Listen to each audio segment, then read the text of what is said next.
صباح الخير يا مام. صباح النور والفل والياسمين يا قلب مام. غريبة، مالها ماما مبسوطة ومزاجها حلو النهاردة؟ مش عادتها يعني. بتقولي حاجة يا جنى؟ لا لا، مش بقول حاجة يا ماما. عاملة لنا ايه بقى النهاردة على الفطار؟ عاملة لكم كل الحاجات اللي بتحبوها، عاملة لكم بيض عيون وبطاطس محمرة، وجوجو نزلت تجيب فول وطعمية سخنين. ايه ده؟ كل الحاجات دي مع بعض مرة واحدة؟ لا ده شكلي في حاجة غريبة النهاردة.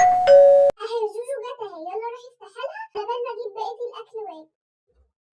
الطعمية وصلت. أيوة بقى، ريحتها تفتح النفس، ولا طعمها بقى، ده أنا خلصت نصها وأنا على السلم. طب ادخلي يا تفسة ادخلي. أما أفتح بقى التلفزيون علشان أجيب حاجة أتفرج عليها وأفتح. إيه ده؟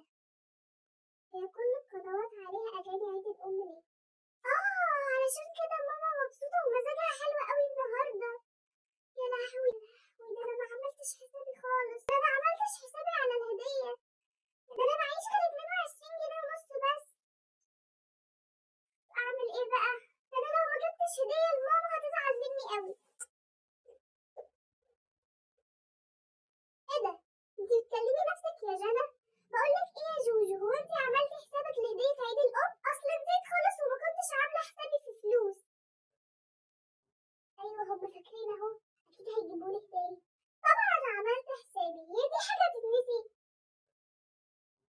يا حبيبتي يا جوجو، حبيبه ماما. بجد؟ طب مش تفكريني طيب؟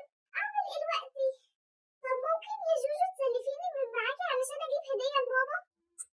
نعم اسلفك؟ بح خلاص، فلوسي كلها خلص. اسلفك منين اصلا؟ ما عادش معايا ولا مليم. يو بقى، انا كنت ناسي خالص، ما عملتش حسابي في فلوس. يا لهوي. طب اصبري انا هفكر.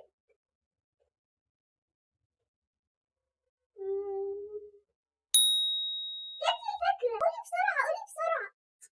بص، انت ممكن تطلبي من ماما فلوس وتاخديها وتجيبي لها الهدية، ايه رأيك؟